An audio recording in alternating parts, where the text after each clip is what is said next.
샬롬, 날개 첫 번째입니다. 12월 12일, 이때나 저때나 박행에 우는 내가 10여 년 전 그에도 저무려는 어느 날 지향도 없이 고향을 등지고 떠나가려 할 때에 과거의 나의 파란 많은 생활에도 적지 않은 인연을 가지고 있는 중마의 구 M군이 나를 보내려 먼 곳까지 쫓아 나와 갈림을 아끼는 정으로 나의 손을 붙들고 세상이라는 것은 우리가 생각하는 것과 같은 것은 아니라네 하며 처창한 낯빛으로 나에게 말하던 그때의 그 말을 나는 오늘까지도 기억하여 새롭거니와 과연 그 후에 나는 M군의 그 말과 같이 내가 생각던 바 그러한 것과 같은 세상은 어느 한 모두 찾아낼 수는 없이 모두가 돌연적이었고 모두가 우연적이었고 모두가 숙명적일 뿐이었다. 저들은 어찌하여 나의 생각하는 바를 이해하여 주지 않을까? 나는 이렇게 생각해야 옳다는 것인데 어찌하여 저들은 저렇게 생각하여 옳다 하는 것일까? 이러한 어리석은 생각은 하여 볼 겨를도 없이 세상이란 그런 것이야.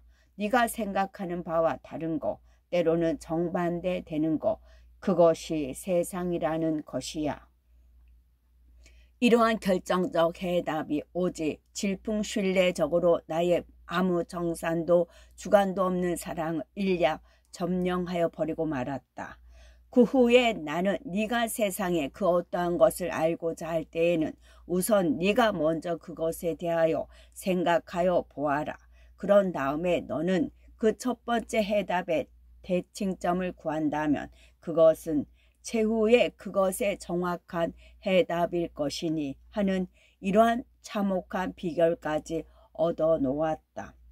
예상 못한 세상에서 부질없이 살아가는 동안에 어느덧 나라는 사람은 구태여 이 대칭점을 구하지 않고도 쉽사리 세상 일을 대할 수 있는 가련한 비틀어진 인간성의 사람이 되고 말았다. 그리하여 인간을 바라볼 때에 일상의 그 이면을 보고 그러므로 말미암아 기쁨도 슬픔도 웃음도 광명도 이러한 모든 인간으로서 당연히 가져야 할 감정의 권위를 초월한 그야말로 아주 아무 자극도 감격도 없는 영점에 가까운 인간으로 화하고 말았다. 오직 내가 나의 고향을 떠난 뒤 오늘까지 10여 년간의 방랑 생활에서 얻은 바 그 무엇이 있다 하면 불행한 운명 가운데서 난 사람을 끝끝내 불행한 운명 가운데서 울어야만 한다. 그 가운데에 약간의 변화쯤 있다 하더라도 속지 말라. 그것은 다만 그 불행한 운명의 굴곡에 지나지 않는 것이다. 이러한 어그러진 결론 하나가 있을 따름이겠다. 이것은 지나간 나의 반생의 전부요 총결산이다. 이 하잘것 없는 짧은 한 편은 이 어그러진 인간 법칙을 그라는 인격에 붙여서 재차 방랑 생활에 흐르려는 나의 참담을 극한 과거의 공개장으로 하려는 것이다. 통절한 자극, 심각한 인상, 그것은 사람의 성격까지도 변화시킨다. 평범한 환경, 단조한 생활, 긴장 없는 전개 가운데에 살아가는 사람으로서는 도저히 그의 성격까지의 변경을 보기는 어려울 것이다. 어느 때 무슨 종류의 일이고 참으로 아픈 자극과 참으로 깊은 인상을 거쳐서야 비로소 그 사람의 성격 위에까지의 결정적 변화를 찾아볼 수 있을 것이다. 이제 지금으로부터 지나간 2, 3년 동안에 그를 만나보지 못한 사람은 누구나 다 그의 성격의 어느 곳인지 집어내지 못할 변화를 인식할 것이다. 이러한 변화에 따라 그의 용모와 표정, 어조까지의 차라리 슬퍼할 만한 변화를 또한 누구나 다 놀라움과 의아를 가지고 대하지 않을 수 없을 것이다. 저 사람의 그동안 생활에 저 사람의 성격을 저만치 변화시킬 만한 무슨 큰 자극과 깊은 인상이 있었던 것이겠지. 무엇일까? 그러나 이와 같은 의아는 도리어 그의 그동안의 생활에도 그의 성격을 오늘의 그것으로 변화시키게까지 한 그러한 아픈 자극과 깊은 인상이 있었다는 것을 더 잘 이해하게 하는 외에 아무것도 아닌 것이었다. 세대와 풍정은 나날이 변한다. 그러나 그 변화는 그들을 점점 더 살 수 없는 가운데에서 그들의 존재를 발견할 수밖에 없도록 하는 변화에 지나지 않았다. 이 첫 번 희생으로는 그의 아내가 산후의 발병으로 세상을 떠나고 만 것이었다. 나만은 많다 하여도 40이 좀 지난 나만은 어머니를 위로 모시고 어미일은 젖먹이를 품 안에 끼고 그날그날의 밥을 구하여 어두운 거리를 헤매는 그의 인간 고야말로 참담 그것이었다. 죽어라 죽어 차라리 죽어라. 나의 이 힘없는 발길에 거치적 되지를 말아라. 피곤한 이 다리를 위하여 평탄한 길을 내어다오. 그의 푸른 입술이 떨리는 이러한 무서운 부르짖음이 제 그의 입술을 떨어지기도 전에 안타까운 몇 날의 호흡을 계속하여 오던 그 젖먹이마저 놓였던 자리도 없이 죽은 어미의 뒤를 따라갔다. M군과 그리고 애총에 메우는 사람 이 세 사람이 돌림돌림 얼어붙은 땅을 땀을 흘려가며 파서 그 조그마한 시체를 묻어준 다음에 M군과 그는 저문 서울의 거리를 걷는 두 사람이 되었다. M군, 나는 이제 나의 지게에 한 편짝 짐을 내려놓았어. 나는 아무래도 여기서 이대로는 살아갈 수 없으니 죽으나 사나 고향을 한번 뛰어나가 볼 테야. 그야, 그러나 늙으신 자네의 어머니를 남의 땅에서 고생시킨다면 차라리 더 아픈 일이 아니겠나. 그러나 나는 불효한 자식이라는 것을 면치 못한 지 벌써 오래니까. 드물게 볼만치 그의 눈이 깊숙이 숨벅이고 축축이 번쩍이는 것이 그의 굳은 결심의 빛을 여지없이 말하고 있는 것도 같았다. T씨는 그와 의는 좋지 못하다 할망정 그래도 그에게는 단 하나밖에 없는 친아우였다. T씨 어렵기 짝이 없는 그들의 살림이면서도 이 단둘밖에 없는 형제가 딴 집 살림을 하고 있는 것도 그들의 의가 좋지 못한 까닭이었으나 그러나 그가 이 크나큰 결심을 의논하려 하면은 그는 그 T씨의 집으로 달려가지 않으면 안 되었다. 니나 내나 여기서는 살 수 없으니 우리 죽을 셈 치고 한번 뛰어나가 벌어보자. 형님은 처자도 없고 한 몸이니까 그렇게 고향을 뛰어나가기가 어렵지 않으시리다만 나만 해도 철없는 처가 있고 코 올리는 저 T씨 아들이 있지 않소. 자, 저것들을 데리고 여기서 살자 해도 고향이 자심한데 낯선 남의 땅에 가서 그 남 못할 고생을 어떻게 하며 저것들은 다 무슨 죄란 말이오. 가려거든 형님 혼자나 가시오. 나는 갈 수 없으니. 일상에 어머니를 모신 형 그가 가까이 있어서 가뜩이나 살기 어려운데 가끔 어머니를 구실로 그에게 뜯어가며 사는 것을 몹시도 괴로워 여기던 T씨는 내심으로 그가 어서 어머니를 모시고 어디로든지 멀리 보이지 않는 곳으로 가기를 바라고 기다렸던 것이었다. 그가 홧김에 어머니, 큰아들 밥만 밥입니까? 작은 아들 밥도 밥이지요. 큰아들만 그렇게 바라지 마시고 작은 아들네 밥도 가끔 가서 열흘이고 보름이고 좀 얻어 잡수다 오시구려. 이러한 그의 말이 비록 그의 홧김이나 술김의 말이라고는 하나 일상의 가난에 허덕이는 자식들을 바라볼 때에 불안스럽고 명고스러운 마음을 이기지 못하는 늙은 그들의 어머니는 작은 아들 T씨가 싫어할 줄을 번연히 알면서도 또 작은 아들 역시 큰 아들보다 조금도 나을 것 없이 가난한 줄까지 번연히 모르는 것도 아니었으나 그래도 큰아들 가엾은 생각에 하루고 이틀이고 T씨의 집으로 얻어먹으러 터덜거리고 갔다. 또 그 외에도 즉 어머니의 생일날 같은 땐 너도 어머니의 자식 나도 어머니의 자식 니나 내나 어머니의 자식 되기는 일반인데 내가 큰 아들이라서 내 혼자서만 물 나는 법이 있니? 그러니 너도 반만 물 생각해라. 그럴 때마다 반이고 3분의 1이고 DC는 할 수 없거나 있거나 싫은 것을 억지로 부담하여 왔다. 이와 같은 것들이 다 DC가 그의 가까이 있는 것을 그다지 좋아하지 않은 까닭이었다. 그럼 티야, 너 어머니를 맡아라. 나는 1년이고 이태고 돈을 벌어가지고 돌아올 터이니 그러면 그때에는 다 실소? 돈 벌어가지고 오는 것도 아무것도 다 실소. 내가 어머니가 당했소. 그런 어수룩한 소리 하지도 마시오. 더군다나 생각해 보시오. 형님은 지금 처자도 다 없는 단 한 몸에 늙으신 어머니 한 분을 무엇을 그러신단 말이오. 나는 처자들이 우물우물 하는데 게다가 또 어머니까지 어떻게 맞는단 말이오. 형님이 어머니를 모시고 다니시면서 고생을 시키든지 낙을 패든지 그건 다 내가 알 바 아니니까 어머니를 나 혼자 떠맡기고 갈 생각은 꿈에도 마시오. 이렇게 티는 그의 면전에서 한 번에 획 뱉어버리고 말았다. 어머니를 그 자식들이 서로 떠미는 이 불효, 어머니 모시기를 싫어하는 이 불효, 이것도 오직 그들을 어찌할 수 없이 비끌어 내고 있는 적빈, 그것이 그들로 하여금 차마 저지르게 한 조그마한 죄악일 것이다.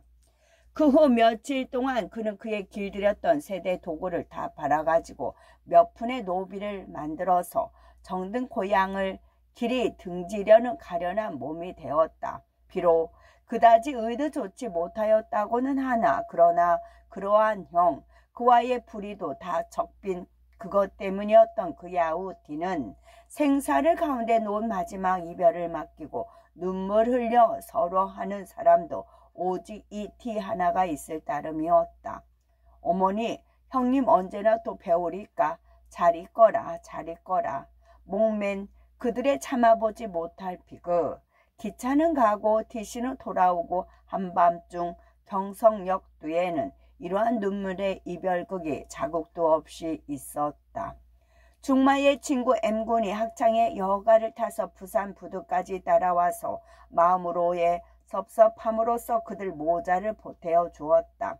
새벽 바람 찬 부두에서 갈림을 아끼는 친구와 친구는 손을 마주 잡고 언제나 또 만날까? 또 만날 수 있을까? 세상이라는 것은 우리가 생각하는 바 그러한 것은 아니라네. 부디 몸조심, 부모 효도 잊지 말아주게. 잘 있게 이렇게 먼 데까지 나와주니 참 고맙기 끝없네. 자네의 지금 한 말 언제라도 잊지 않을 것일세. 때때로 생사를 알리는 한 조각 소식 붙이기를 잊지 말아주게. 자, 그러면 새벽 안개 자욱한 속을 뚫고 검푸른 물을 헤치며 친구를 싣고 떠나가는 연락선의 뒷모양을 어느 때까지나 하염없이 바라보아도 자취도 남기지 않은 그때가 즉 그 해가 저무려는 12월 12일 이른 새벽이었다.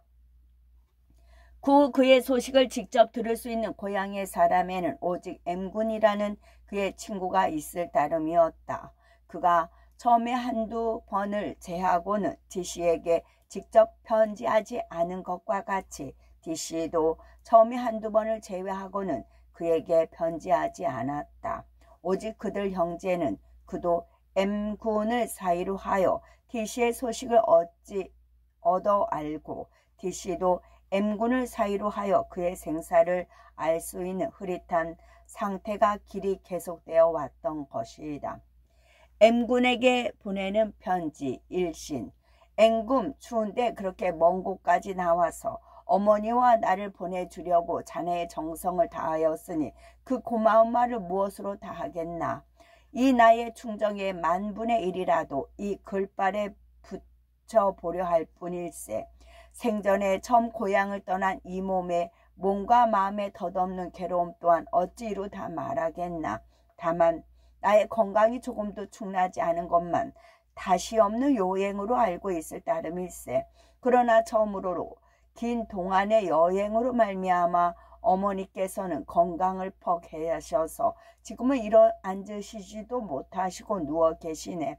이렇게도 몸의 아픔과 괴로움을 맛보시면서도 나에게 대하여는 도리어 미안하다는 듯이 이렇다는 말씀 한마디 안 하시니 이럴 때마다 이 자식의 불효를 생각하고 스스로 하늘을 우러러 한숨 지으며 이 가슴이 찢어지는 것과 같은 아픔을 맛보는 것일세. 자네가 말한 바와 같이 역시 세상은 우리가 생각한 바와는 몹시도 다른 것이 모양이야. 오나가나 나에게 대하여서는 저주스러운 것들 뿐이요 차디찬 것들 뿐일세 그려. 이곳에는 조선 사람으로만 조직되어 있는 조합이 있어서 처음 도항하여 오는 사람들을 위하여 직업 거주 동절을 소개도 하며 돌보아주며 여러 가지로 편의를 도모하게 전력하고 있는 것일세. 나의 지금 있는 곳은 신호시에서 한 1, 2쯤 떨어져 있는 산지에 가까운 곳인데 이곳에는 수없는 조선 사람의 노동자가 보금자리를 지고 있는 것일세. 이 산비탈의 일면으로 움들을 파고는 그 속에서 먹고 자고 울고 웃고 씻고 빨래하고 바느질하고 하면서 복작복작 오물거리며 살아가는 것일세. 빨아 널흰 옷자락에 바람이 날리는 것이나 다웅 저고리와 연두치마 입은 어린아이들의 오고 가며 뛰노는 것이나 고향 땅을 멀리 떠난 이곳일세만 그래도 우리끼리 모여 사는 것 같아서 그리 쓸쓸하거나 낯설지는 않은 듯해. 나는 아직 우물 파지는 못하였네. 헐어 빠진 함석 철판 몇 장과 화재터에 몹쓸 제목 몇 토막을 아까운 돈에 몇 푼을 들여서 사다가 놓기는 하였네만 처음 당해보는 긴 여행 끝에 몸도 피곤하고 날도 요즘 좀 춥고 또 그날 먹을 벌이를 하느라고 시내로 들어가지 않으면 안 될 몸이라 어떻게 그렇게 내가 들어있을 움집이라도 쉽사리 팔 생각이 있겠나. 병드신 어머님을 모시고서 동포라고는 하지만 낯선 남의 집에서 배를 끼치고 있는 생각을 하며 어서 하루라도 바삐 움집이나 파서 짓고 들어야 할 터인데 모든 것이 다 걱정거릴 뿐일세.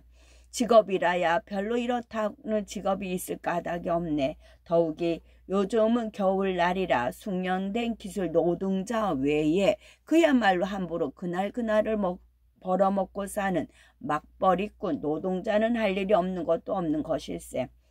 더욱이 나는 아직 이곳 사정도 모르고 해서 당분간은 고향에서 세간 기명을 팔아가지고 노자 쓰고 나머지 얼마 안 되는 돈을 살이나 벼를 긁어먹는 셈으로 갉아먹어가며 있을 수밖에 없네. 그러나 이곳은 고향과는 그래도 좀 달라서 아주 하루에 한 푼도 못 벌어서 눈뜨고 뻔히 굶어 앉았거나 그러지는 않은 셈일세. 이불과 옷은 모두 팔아먹고 와서 첫째로 도무지 추워서 살 수 없네. 더군다나 병드신 늙은 어머님을 생각하면 어서 하루라도 바삐 돈을 변통하여서 덮을 것과 입을 것을 장만하여야만 할 터인데 그 역시 걱정거리의 하나일세. 아직도 여행 기분이 확 풀리지 아니하여 들뜬 마음을 진정시키지 못하였으니 우선 이만한 통지 비슷한데 그 직원이와 벌써부터 이렇게 고향이 그리워서야 어떻게 앞으로 길고 긴 날을 살아갈는지 의문일세. 이곳 사람들은 이제 점이니까 그렇지 조금 지나가면 차차 관계치 않다고 하되마는 요즘은 밤이나 낮이나 눈만 감으면 고향 꿈이 꾸어져서 도무지 괴로워 살 수 없네 그려. 과연 운명은 나의 앞길에 어떠한 장난감을 늘어놓을는지 모르겠네마는 모두들 바람과 물결에 맡긴 작정일세. 모두들 바람과 물결에 맡길 작정일세. 직업도 없고 어머니의 병환도 얼른 나으시게 하고 또 움집이라도 하나 마련하여 이국의 생활이나마 조금 안정이 된 다음에 서서히 모든 것을 또 알려드리겠네. 나도 늙은 어머니와 특히 건강을 주의하게 했거니와 자네도 아무쪼록 몸을 귀중히 생각하여 언제까지라도 튼튼한 일꾼으로의 자네가 되어주기를 바라네. 떠난 지 며칠 못 되는 오늘 어찌 다시금 만날 날을 기필할 수야 있겠나마는 운명이 전연 우리 두 사람을 버리지 않는다면 이후 또다시 반가이 만날 날이 없지는 않겠지. 한 번 더 자네의 끊임없는 건강을 빌며 또 자네의 사랑에 넘치는 그를 기다리며 친구 누구누구로부터. M에게 보내는 편지. 두 번째. M군.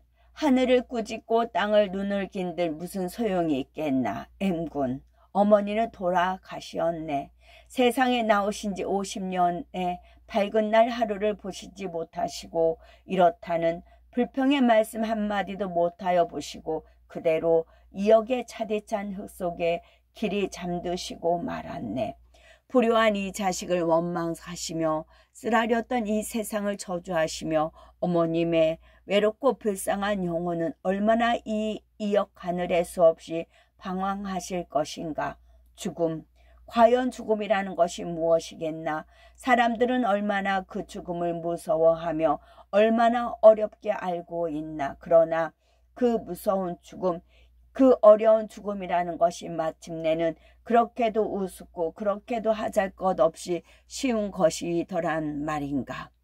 나는 이제 그 일상에 두려워하고 어렵게 여기던 죽음이라는 것이 사람이 나기보다도 사람이 살아가기보다도 그 어느 것보다도 가장 하잘것없고 가장 우스꽝스러운 것이라는 것을 잘 알았네. 50년 동안 기관 목숨을 이어오시던 어머님이 하루아침에 그야말로 풀잎에 맺혀진 이슬과 같이 사라지고 마시는 것을 보니 인생이라는 것이 그다지도 허무하더라는 것을 느낄 대로 느꼈네. M군. 살 길을 찾아서 고향을 등지고 형제를 떨치고 친구를 버리고 이곳으로 더듬거려 흘러온 나는 지금의 한 분밖에 안 계시던 어머님을 잃었네. 그려 내가 지금 운명에 끊임없는 장난을 저주하면 무엇을 하며 나의 불효를 스스로 뉘우치며 한탄한들 무엇을 하며 무상한 인세에 향하여 소리 지르며 외친들 그 또한 무엇 하겠나. 사는 것도 죽는 것도 모두가 허무일세. 우주에는 오직 이 허무 외에는 아무것도 없는 것일세. 한 분 어머니를 마저 잃었으니 지금의 나는 문자대로 아주 홀몸이 되고 말았네. 이제 내가 어디를 간들 무엇 내 몸을 비끄러매는 것이 있겠으며 나의 걸어가는 길 위에 무엇 걸리적될 것이 있겠나.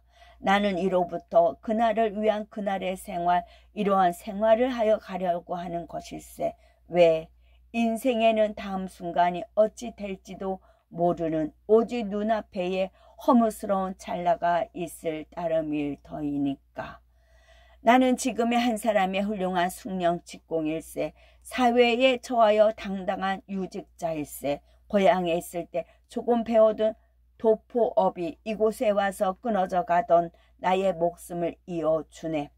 쓰여 먹을 줄 어찌 알았겠나. 지금 나는 조선소 건구 도공부에 목줄을 메고 있네. 금요 말인가? 하루에 1원 50전, 한 달에 45원. 이 한 몸뚱이가 먹고 살기에는 너무나 많은 돈이 아니겠나. 나는 남은 돈을 조금이라도 하여 보려 하였으나 인생은 허무인데 그건 무얼 그럴 필요가 있나. 언제 죽을지 아는 이 몸이라고 아주 바로 저금을 다하고 그건 다 내게는 주제넘는 일일세. 나의 줄인 창자를 채우고 남는 돈의 전부를 술과 그리고 도박으로 소비해버리고 마는 것일세. 얻어도 술, 잃어도 술. 지금의 나의 생활이 술과 도박이 없다 한찐데 그야말로 전혀 제로에 가깝다고 해도 과언이 아니겠네. 고향에도 봄이 왔겠지. 아, 고향의 봄이 한없이 그립네. 그려 골목골목에 앵도절이 뻗지. 장사 다니고 개척가에 달래 장사 헤매는 고향의 봄이 그립게 한이 없네. 그려 조저녁 병문에 창자가 끓는 듯한 처량한 날라리 소리, 젖빛 하늘에 떠도는 고향의 봄이 더욱 한없이 그리워 산설고 물선 이 땅에서도 봄은 찾아와서 지금 내가 몸을 의지하고 있는 이 움집들 다닥다닥 붙은 산비탈도 엷은 양광에 씻겨가며 종달새 소리에 기지개 펴고 있는 것일세. 이때에 나는 유쾌하게 일하고 있는 것일세. 이 세상을 괴롭게 구는 봄이 밖에 왔건만은 그것은 나와는 아무 관계가 없다는 듯이 소리 높이 목청 놓아 노래 부르며 떠들며 어머님 근심도 집의 근심도 또 고향 근심도 아무것도 없이 유쾌하게 일하고 있는 것일세. 어머님이 돌아가시던 그 움집은 나의 눈으로는 보기도 싫었네. 그리하여 나는 새로이 건너온 사람에게 그 움집을 넘기고 그곳에서 좀 뚝 떨어져서 새로이 움집을 하나 또 지었네. 그러나 그 새 움집 속에서는 누구라 나의 돌아오기를 기다리고 있겠나. 참으로 아무도 없는 것일세.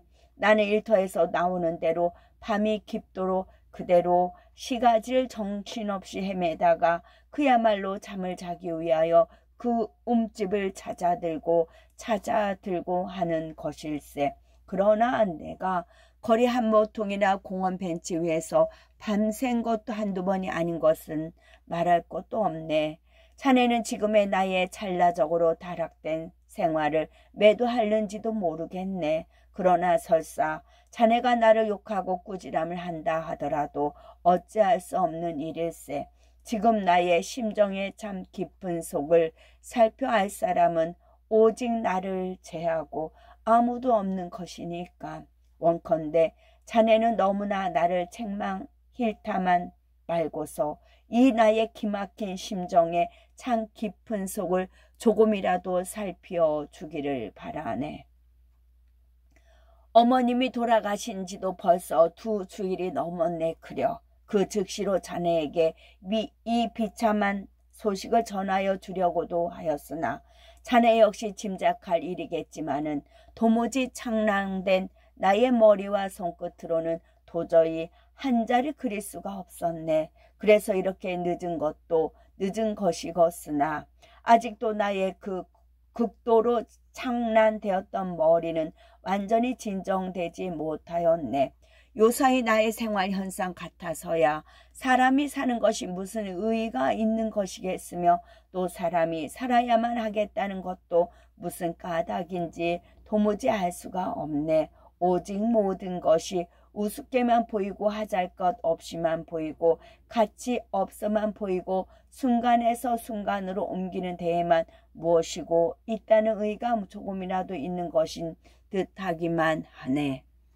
나의 요즘 생활은 나로서도 양심의 가책을 전혀 받지 않는 것도 아닐세. 그러나 지금의 나의 어두워진 가슴의 한 줄기 조그마한 빛깔이라도 돌아올 때까지는 이러한 생활을 계속하지 않으면 안 되겠네. 설사 이 당분간이라는 것이 나의 눈을 감는 전 순간까지를 가리키는 것이 된다 하더라도 어머님의 돌아가심에 대하여는 물론 영양 부족으로 말미암은 몸의 극도의 세약과 도에 넘치는 기한이 그 대부분의 원인이겠으나 그 직접 원인은 생전 못하여 보시던 장시간의 여행 끝에 극도로 몸과 마음의 흥분과 피로를 가져온 데다가 토질이 다른 물과 밥으로 말미암은 일종의 토질 비슷한 병에 걸리신 데 있는 것이라고 생각하네.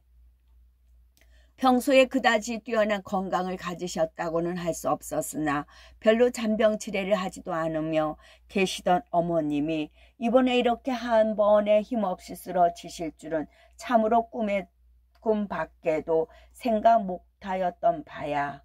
돌아가실 때에도 역시 아무 말도 안 하시고 오직 자식 낳아 길러서 남같이 호강은 못 시키나마 뼈마디가 빠지도록 고생시킨 것이 다시 없이 미안하고 한이 된다는 말씀과 티를 못 보시고 돌아가시는 것이 또 한 가지 섭섭한 일이라는 말씀, 자네의 후정을 감사하시는 말씀을 하실 따름이었네.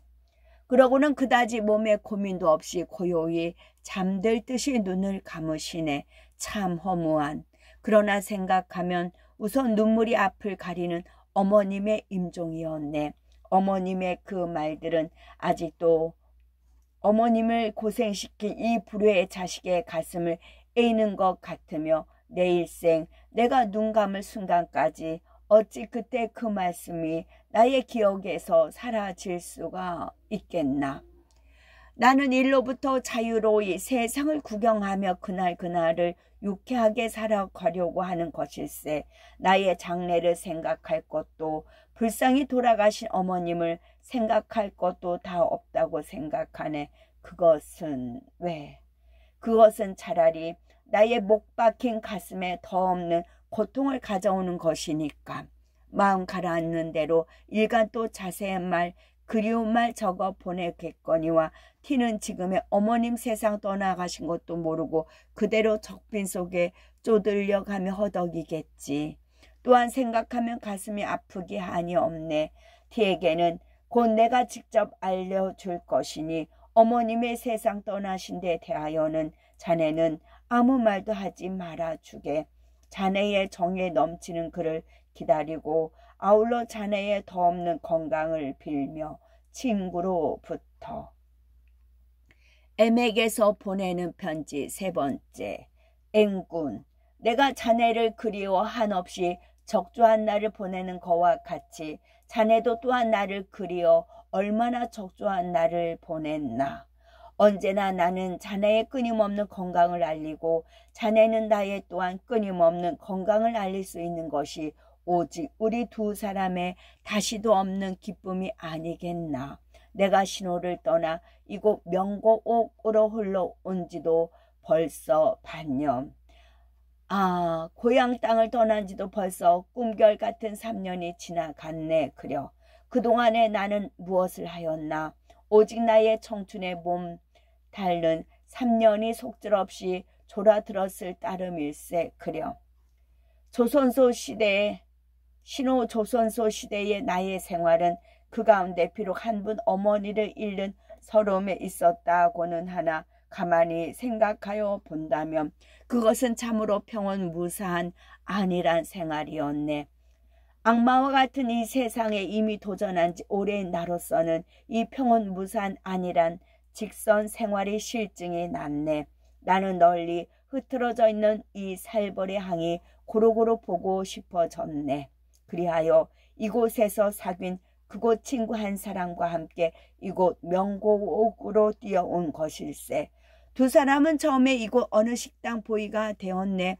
세상이 허물하는 이 불후의 법칙은 적용되지 않는 곳이 없네. 얼마 전 그의 공휴일에 일상의 사냥을 즐기는 그는 그의 친구와 함께 이곳에서 퍽 멀리 떨어져 있는 어느 산촌으로 총을 메고 떠나갔네. 그러나 그날 오후에 그는 그의 친구의 그릇으로 탄환에 맞아 산중에서 무참히 죽고 말았네.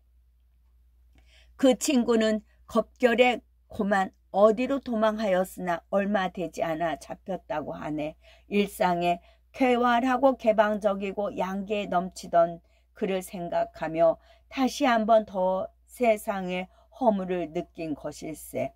그와 나의 사귐의 동안이 비록 며칠 되지는 않았으나 펑마음과 뜻의 상통됨을 볼 수 있던 그를 잃은 나는 그래도 그곳을 획 떠나지 못하고 지금은 그 식당 해독국이 되어 가지고 있으면서 늘 그를 생각하며 어느 때에는 이 신변이 약간의 공허까지도 느낄 적이 다 있네. 끝.